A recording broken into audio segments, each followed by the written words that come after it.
Hi, this is Chazz Palminteri. Welcome to the Chazz Palminteri podcast. I got one of the great guests on tonight. My favorite fighter, one of my favorite fighters of all times, the great Larry Holmes. Larry, how are you doing, Larry? Well, old man, I'm hanging in. Old man, come on. How old are you? What are you now? 71. 71. Oh, my God. 70, going to be 72. Larry, before we get into this incredible career, did you always know you wanted to be a fighter? When I was young, yeah, I did because, I used to go to the boys club in Easton all the time and we used to box. And that was about it. We didn't think about it. Were you always pretty a tough guy even when you were 12, 13, 14? I did it because my brothers and everybody used to beat me up, But when I Right. got to be pretty good in boxing, they stopped. They stopped. Wow. So one day you just said, I'm going to go into the boxing ring and see if I could do this for a living or just to protect myself. What did you think? I never thought like that. I just going in there to box, not get hurt, protect myself. People used to say, you're going to be punch drunk and crazy you getting in that ring. I said, well, I'm already crazy. Be punch drunk, so I'm going to give it a shot and see what happens.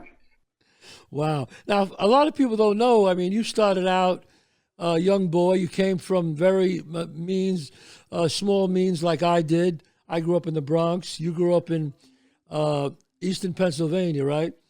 Same thing, like the Bronx. Right. Now, I was never there, but I heard people who were in your town, they said Larry Holmes is like a god here. He's like the mayor here, that you have streets named after you. Well, yeah, they did name some things after me, but they didn't put no money in my pocket. And that's the whole True. idea, putting money in, but help me get the money. You know what, Larry, I agree with you. Say what you want. Pay me the money. Show me the money. That's what I always say. Now, Larry, people don't realize, and I always tell people, you fought until you were 52 years old, right? I'd still be fighting now if my wife would let me. So, Because I these mean, guys out here today, they can't fight. right. No, I agree with you. I mean,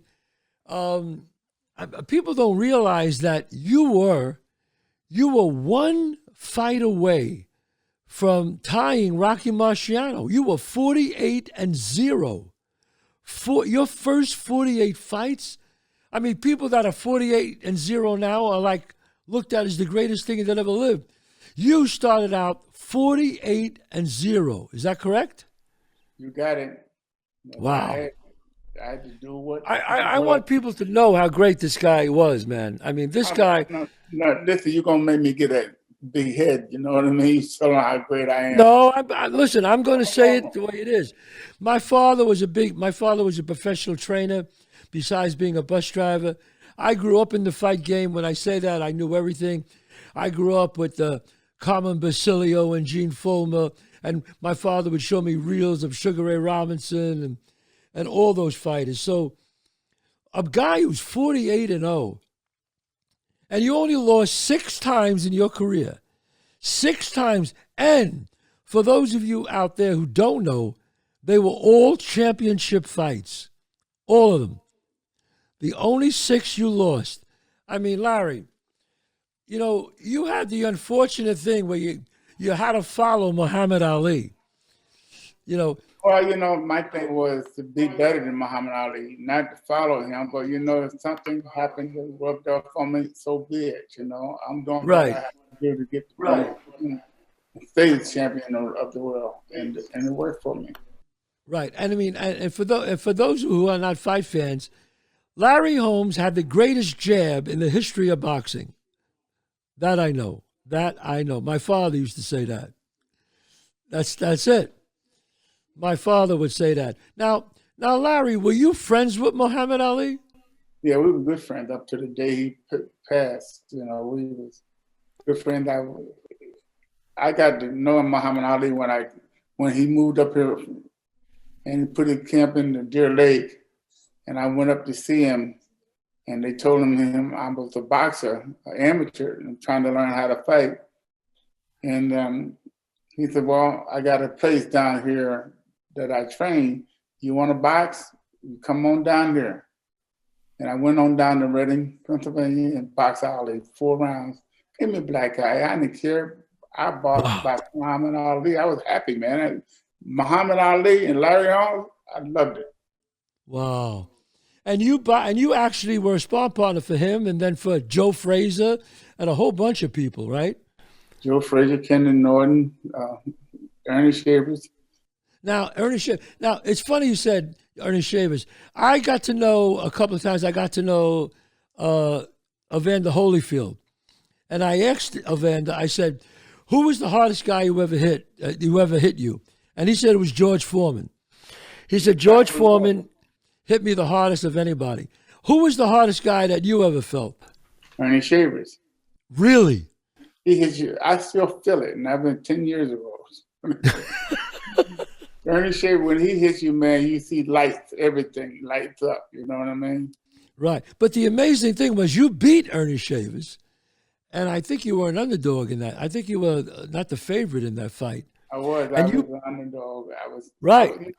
The thing about that, I learned boxing with Ernie Shavers' help because he put me up there as a sparring partner. So, I took the job. And he used to bang me, hit you, and, he tried to hurt you, And if really? you get out of the way, he hurts you. And that's one of the ways I learned how to duck punches and not get hit with all that stuff. Right. Were there certain fighters like him when they would spar, they would try to really hurt you? He was one of them like that? Yeah, listen, I learned how to box in New York. Wendell Bailey, Wendell Newton, Jasper Evans, Randy Newman, all them guys I used to box. And they was ahead of me. They was better than me. And I had got a way to learn. So I drove back and forth to New York. And some guys put me right in the ring. And if I can take it, they let me stay. If I couldn't take it, they take me out of there. Wow. Wow. I mean, I remember when you fought Muhammad Ali, and I know if I heard the story, you felt really bad at the end of it, didn't you? Huh? Yeah, well, he was my buddy. Me and Ali became very good friends. I was young and I boxed him. Anytime he wanted me, I drove up from Easton to Deer Lake, and we boxed. And he didn't try to hurt me all the time, but he would let me know that he's in the ring with me, and I couldn't get away with nothing. But I learned how to pick up things from Muhammad Ali and do what I can do. And that's what I did. And I always tell people, they say, well, he came after Muhammad Ali. I said, people don't realize this man was the heavyweight champion for 7 years. 7 years. That's a lifetime today. A lifetime. Amazing. They can't be champion for 7 minutes. Exactly.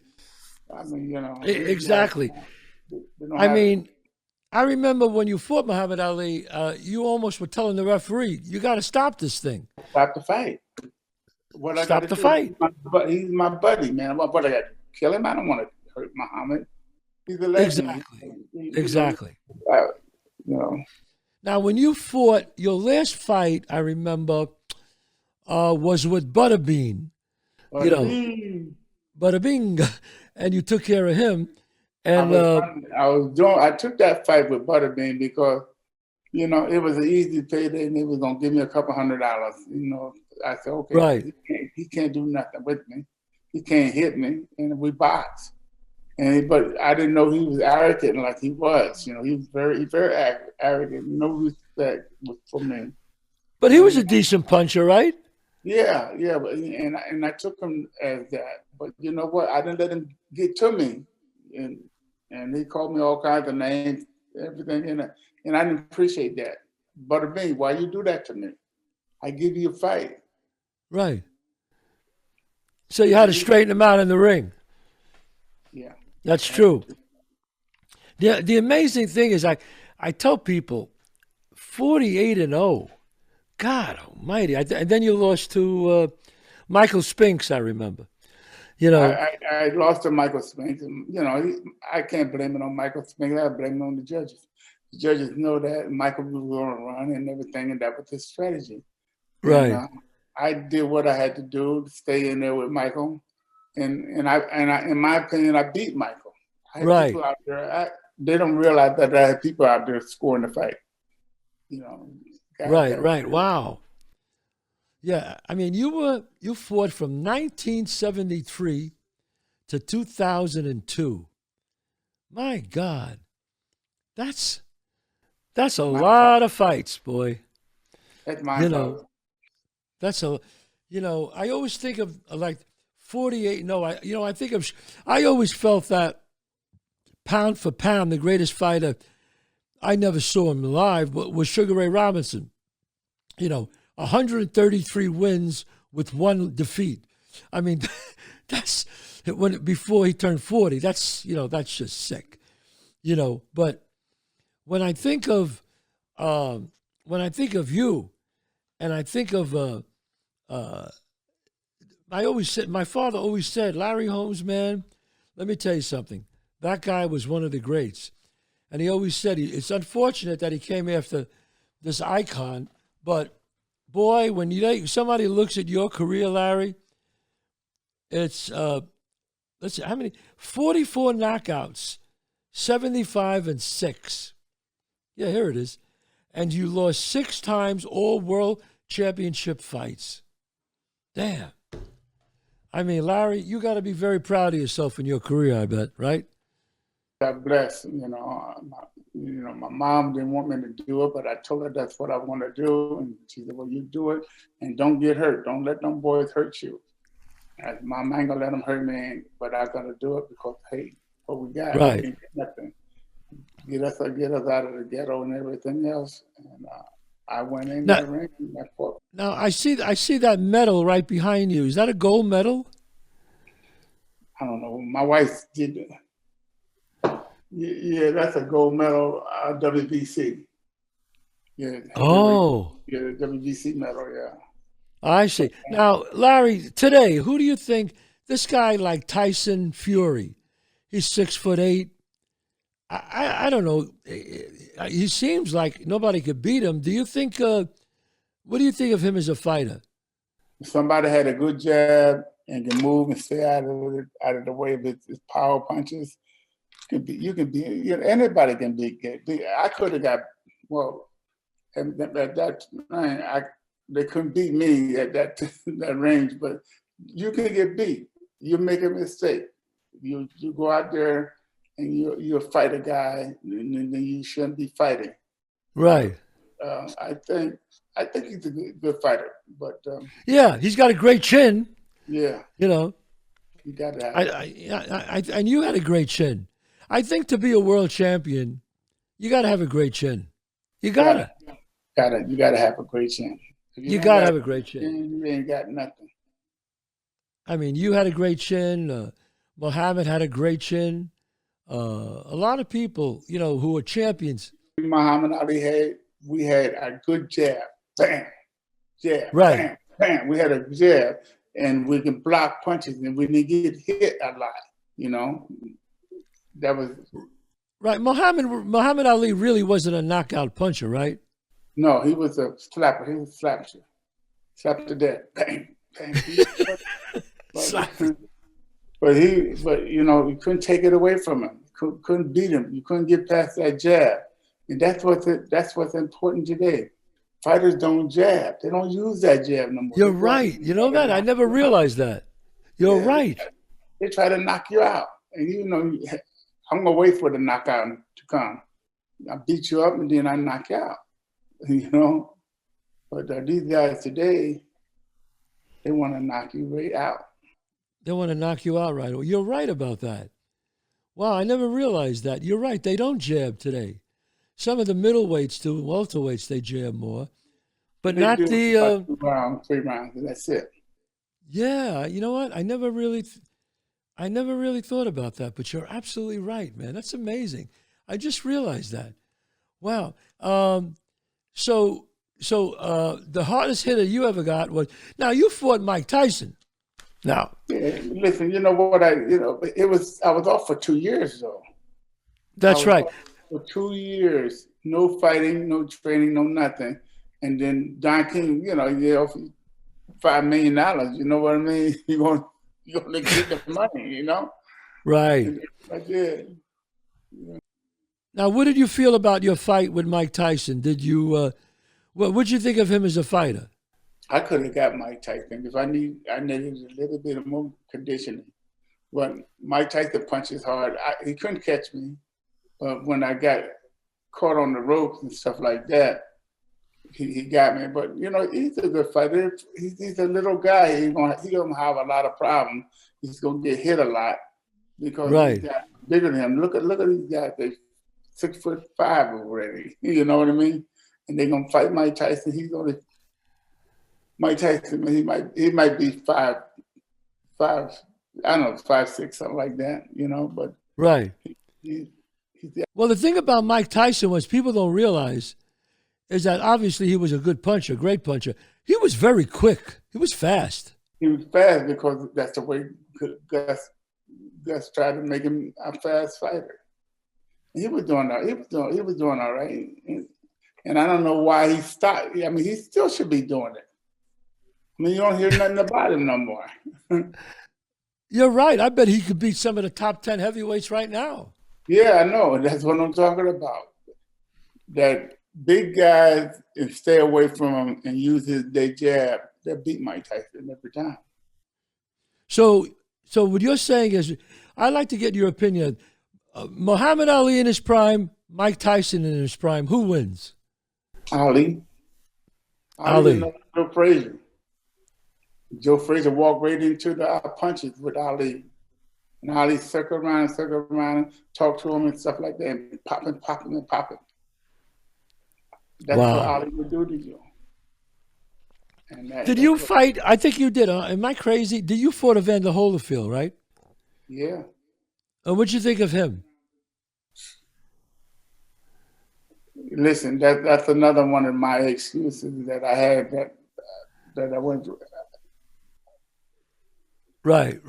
Now, what fight do you feel in your career that you absolutely won, but you lost, but the decision was against you? Well, Mike Tyson beat me clear out. I gotta say that. Right. Holyfield, it was close. I could have won that fight, but I was right on the warpath, and they wasn't gonna give it to me. But I won. Out of the 6 fights that I did lose, I could have won.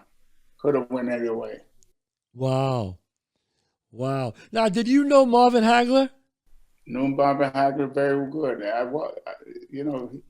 He didn't have any. I don't know, respect or conversation for me, because I tried to have a conversation with him, and right. he didn't have no conversation for me. So yeah, because you lived in the same area, right? No, he lived in Detroit, and I lived Detroit. I'm sorry, yeah. And I lived in Pennsylvania. But how far are you from Youngstown? Oh, Cleveland, Ohio. Yeah. I was just curious. 2 hour drive. 2 hour drive. Yeah. Yeah, I just drove. Did you get to meet Boom Boom Mancini? Boom Boom Mancini is a nice guy. Nice guy. Yes, I liked him very much. He talked to you, and he knows boxing. I got to get him on the show. I just realized that. I got to get Boom Boom Mancini on the show. Because now I get it. Yeah, no, I do, because I love boxers. I just I boxed myself, never professionally, of course. Mm-hmm. I have a gym in my home, mm-hmm. Speed bag, heavy bag, and I love it because I think it's a great exercise. Yes, that's what it's good for. I mean, if you want to stay in shape, you got to get up in the morning and run, hit the heavy bags. Right. Like my grandkids. I got my grandkids. They come over here and they hit the heavy bag. Exactly. I'm going to tell you a funny story. My dad, like I said, trained fighters, and he had this one fighter, an Italian fighter, Good fighter, good puncher. He won the Golden Gloves and he started moving up the ranks. But he did this one thing that annoyed my father. He would never do his road work at 4 in the morning. He wouldn't run 5 miles at 4 in the morning. He would do it at 7 o'clock at night. When the sun went down, he would do it then. And he told my father, he said, Lorenzo, what's the difference if I do it 5 in the morning or 5 at night when the sun goes down? And my father says, he told me, he said he didn't understand because you got to get up in the morning, because if you can get up in the morning, that means you'll get up in the 13th round when somebody knocks you down. And my dad was right about this guy, you know? Yeah, because he wouldn't get up. But that's what they got to do. They got to get up in the morning. I didn't get up 4 or 5 o'clock in the morning. I did my road work at 7 o'clock in the morning. Sometimes I overslept that and got up at 8 o'clock, you know, but you got to do your road work. You got to do your exercise, everything. And you got to eat right. Right. So you can go out there. What about that thing back then? They said this thing, Larry, that a fighter back then, they couldn't have sex because it would take away their legs. Was that true? Well, you know what? It could be. I didn't do it. I 5-10 days before the fight for sex, I didn't do it. I left it alone. Yeah. Wow. You know, that thing, and the guy that got me on that way is Ernie Bullard. He was my first trainer. No sex. No sex. No sex. Right. I go, oh man. I go, okay. Wow. Well, did you like to train? Were you a gym rat or you hated to train? I like to train. I like to sweat. I like to do that. And even now I like to sweat, but I can't do you still exercise? Yeah, sure. Wow. I got to do it. Listen, man, I'm 81 or 82 years old. I can't even remember my age, you know, so, you know, I got to get right. up. Now, Larry, did you know, who was that fighter? Oh, I'm trying to think of his name. Because I love the old-time fighters, and I always like to know if you knew them.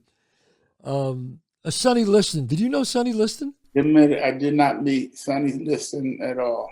But he was a scary dude, right? Yeah. He was a good fighter, boy. And I watched him fight, and but I never, got to meet him hand to hand and shake hands with him. Yeah. Did you ever meet Joe Frazier? Joe Frazier, yes, I did. Joe Frazier, I was his sparring partner one time. Oh, that's right. You were a sparring partner. Jesus. I was his sparring partner, Muhammad Ali sparring partner. You know, I was everybody. Ernie Shavers sparring partner. I was everybody's sparring partner. Because that's what I wanted to learn how to fight. I remember when you beat George Clooney, right? Jerry Clooney. Jerry Clooney. Yeah, I beat Jerry Clooney. He had a great left hook. He had a good left hook. He was strong. Yeah. I talk to him all the time. We work together, on appearances and stuff like that. And what would you say, Larry, was your toughest fight? Kenny Norton, June 9th, 1978. Kenny Norton. He was a great fighter, would you say, right? Yeah, he was. He hit me preloaded belt one time, and I said, man, keep the punches up, keep them up. He said, But was Kenny Norton ever the world heavyweight champion? No, he never was champion. And that's the title I won, because Ali wanted to fight him, but somebody wanted to, so they stripped him of his title and gave it to Kenny Norton. Wow, that's right. Yeah. That's right. And what about Jerry Quarry? Did you ever fight him? Never fought Jerry Quarry, but Jerry Quarry worked with me in my gym and stuff, worked out and stuff like that. Jerry Quarry was good, fast. He's a good fighter. Yeah. For a white guy, he was a great fighter. He was a great fighter. Yeah, he was. But again, always number 3, always number 4. He couldn't get to that, just couldn't get to that next level, you know. Look what he had. He had Muhammad Ali, Joe Frazier out there, Kenny Norton out there. He got all them big, strong black guys out there going to take his head off. That's but true. Jerry Corey, he could fight. He could fight. But, you know, he was born. He was unfortunate, yeah. Yeah, he had 3 of the Hall of Fame greats right in front of him. And yeah, you're right. You're right. You're right. I mean, no, you're absolutely right about him. And that's the most amazing thing is like some people who are great fighters, but they're born in the wrong time. And, you know, they just can't beat those top guys, you know? Jerry Corey and I was good friends, too, you know? Yeah, I liked him. I didn't know him, but I liked him a lot. I like Jerry Clooney. I liked him. I met him a few times. Jerry's a good guy. He's a great guy. Only problem he had with me. but he was great. He could fight. Jerry would knock you out, man, with that left hook. That left hook. Good night, Irene. Good night, Irene. But that's funny that you said about Ken Norton. A lot of people said he was a great, great fighter, but he never. Yeah, and he had that kind of peekaboo defensive thing that he would do. Mm-hmm. You know, like, listen, I remember my dad told me like Archie Moore was one of the great fighters. Nobody wanted to fight the guy, you know?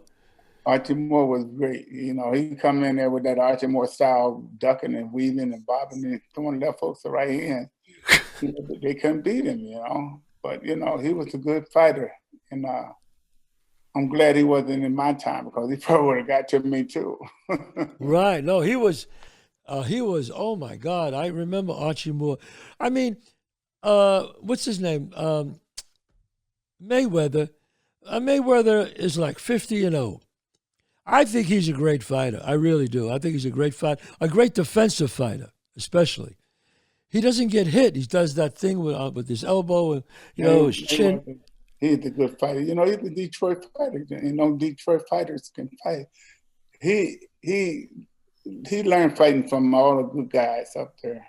And I can't call all of them names, but he learned how to fight before he got in the ring.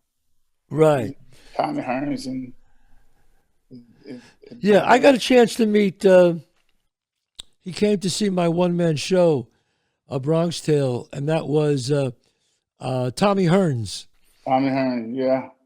And I couldn't believe how tall he was. Yeah, he's a big boy, and he try to fight. When he fights you, he's gonna try to knock you out. Oh yeah, you're right. No jabs, knock you out. Knock you right out. You're right. And the amazing thing I cannot believe you said that to me. I mean, that opened my eyes. All these fighters today, they don't jab. They want to knock you out in the first round. What fighter today? Is there any fighter today that you're very impressed with that's fighting today? Well, not really. Not really. Mike Tyson's still out there. I'm impressed with him because he ain't doing nothing, and when he do it, he goes in there and knock him out. He goes. He don't have a problem going in the ring and knock you out, but he haven't trained. I don't see him training and not showing him training, exercise. So right. I hope that he gets his stuff together and knock them all out. Yeah, he might. I mean, like they say, a punch has always got a chance, right? Yeah. I mean, so the hardest guy who ever hit you was Ernie Shavers. Ernie Shavers was the hardest guy that ever hit me. Yeah, but you beat him, Larry. You beat him. Yeah, I did that. But, you know, I tell you what, I still got a headache from that punch he hit me. He still got a headache from Ernie Shavers. Well, Larry, I just want to say it's been a real enjoyment having you on the show. You're a legend.